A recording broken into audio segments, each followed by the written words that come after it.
کیونکہ اس میں احکامات ہیں نا. اگر اس میں کچھ قانون دیے گئے، کچھ لاز دیے گئے، وہ ہم کو سمجھ میں ہی نہیں آئیں گے تو پھر ہمارا کیا فائدہ قرآن پڑھنے کا؟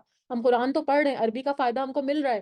ہر ہر حرف پہ ہم کو 10 نیکیاں مل رہی ہیں، الف لام میم پہ ہم کو 30 نیکیاں مل رہی ہیں. لیکن اصل مقصد قرآن کا کیا ہے؟ ہماری ہدایت.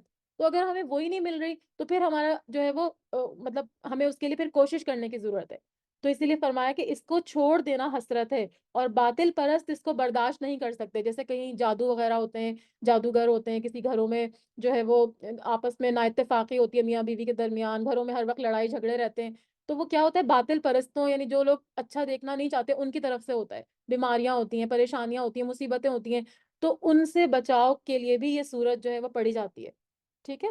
تو اس کی جو ہے وہ خاص ایک اور اس کی فضیلت بیان کی گئی قرآن میں کہ قیامت کے روز ایک منٹ. ہاں ہاں، قیامت کے روز قرآن مجید اور وہ لوگ جو اس کے مطابق عمل کرتے تھے لائے جائیں گے. ٹھیک ہے. جو قرآن پہ چلنے والے تھے، اللہ تعالیٰ ہم لوگوں کو اس میں شامل کرے انشاءاللہ. تو وہ لوگ بھی جو ہے وہ لائے جائیں گے، اور ان کے آگے آگے سورہ بقرہ اور آل عمران ہوں گی. اس طرح کے گویا کہ وہ بادل ہیں اور ابر سیاہ ہیں جن کے اندر چمک اور روشنی ہے، یا وہ پرندوں کے جھنڈ ہیں جو اپنے پر پھیلائے ہوئے ہیں. یہ دونوں صورتیں اپنے پڑھنے والے کے لیے حجت پیش کرتی ہوئی آئیں گی. یعنی وہ اس کی جو ہے ایک طرح سے سفارش کر رہی ہوں گی یہ دونوں صورتیں. ٹھیک ہے. اور اس میں جیسے میں نے آپ کو بتایا کہ اس کی ایک اور خاص فضیلت حدیث میں کیا بتائی گئی کہ جس گھر میں یہ سورت پڑھی جاتی ہے اس گھر سے شیطان بھاگ جاتا ہے. یہ صحیح مسلم کی جو ہے وہ حدیث ہے. تو ٹھیک ہے. تو اس کو ہم شروع کر لیتے ہیں. تھوڑی سی اس کی میں تلاوت لگاتی ہوں، اور میں کوشش کروں گی کہ بس 11 بجے ختم کر دوں. ٹھیک ہے. تو جتنا بھی ہم کر سکیں. تو تھوڑی سی تلاوت سن لیجیے. بسم اللہ الرحمن بسم اللہ الرحمن الرحیم. اور جیسے میں آپ کو بتایا کہ بسم اللہ الرحمن الرحیم جو ہے وہ ہر سورت کے شروع میں جو ہے وہ آپ صلی اللہ علیہ وسلم نے لکھوایا، تو اس کو پڑھنا جو ہے وہ ضروری ہے، کیونکہ ہر کام شروع کرنے سے پہلے جو ہے وہ ہمیں بسم اللہ پڑھنے کا حکم دیا گیا. تو فرمایا کہ شروع کرتی ہوں میں اللہ کے نام سے جو بڑا مہربان اور نہایت رحم فرمانے والا ہے. الف لام میم. الف لام میم جو ہے وہ حروف مقطعات ہیں. ان کو حروف مقطعات کہا جاتا ہے، یعنی الگ الگ سے ان کو پڑھا جاتا ہے، کاٹ کے پڑھا جاتا ہے، ایک ساتھ نہیں پڑھا جاتا. یعنی علیحدہ علیحدہ پڑھے جانے والے حروف. اور ان کے معنوں کے بارے میں کوئی ہم کو مستند روایت نہیں ملتی. نبی اکرم صلی اللہ علیہ وسلم نے یہ ضرور فرمایا کہ میں نہیں کہتا کہ الف لام میم ایک حرف ہے، بلکہ الف ایک حرف ہے، لام ایک حرف ہے، اور میم ایک حرف ہے، اور ہر حرف پر ایک نیکی، اور ایک نیکی کا اجر 10 گنا ہے.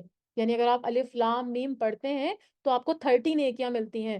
تو جیسے ہم اس دن پتہ نہیں کہاں پر، مجھے اب یاد نہیں آ رہا، ہم بات کر رہے تھے کہ اگر ہم قرآن کے ورڈ کا نام رکھیں بچوں کے، جیسے طٰہٰ ہے، مریم ہے، اور اسی طرح سے اور بھی کئی نام ہیں جو ہم قرآن کے رکھتے ہیں، تو جتنی دفعہ ہم بول رہے ہوتے ہیں تو ہماری انشاءاللہ اگر ہماری نیت نہیں بھی ہوگی تو ہمیں اس کا ثواب مل رہا ہوگا. جیسے اگر ہم طٰہٰ کہہ رہے ہیں تو طا اور ہا اور اس کا ہمیں 20 نیکیاں مل رہی ہیں.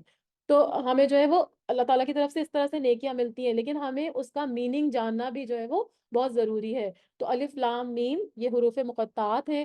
ذالک الکتاب لا ریب فیہ، یہ کتاب ہے نہیں کوئی شک اس میں. یہ ذالکہ جو ہے وہ یہ اس کی طرف اشارہ کیا جا رہا ہے. الکتاب سے مراد یہاں پر جو ہے وہ قرآن کریم ہے. قرآن کریم کی طرف جو ہے وہ اشارہ کیا جا رہا ہے، اور فرمایا جا رہا ہے کہ یہ کتاب ہے لا ریبہ نہیں کوئی شک. لا کا مطلب نہیں ہے، ریبہ کا مطلب کوئی شک، فی ہی اس میں، کس میں؟ قرآن کریم میں. یعنی ہم سب جب بھی قرآن پڑھیں گے تو سب سے پہلے ہم اس بات کو کلیئر کر لیں کہ جو ہم کتاب پڑھنے جا رہے ہیں اس میں کوئی شک نہیں ہے، یہ اللہ ہی کی طرف سے نازل کی گئی ہے اور اس میں کوئی بھی شک نہیں ہے. تو پھر ہمیں پڑھنا اس کے لیے آسان ہو جائے گا. ہدی للمتقین، ہدایت ہے متقی لوگوں کے لیے.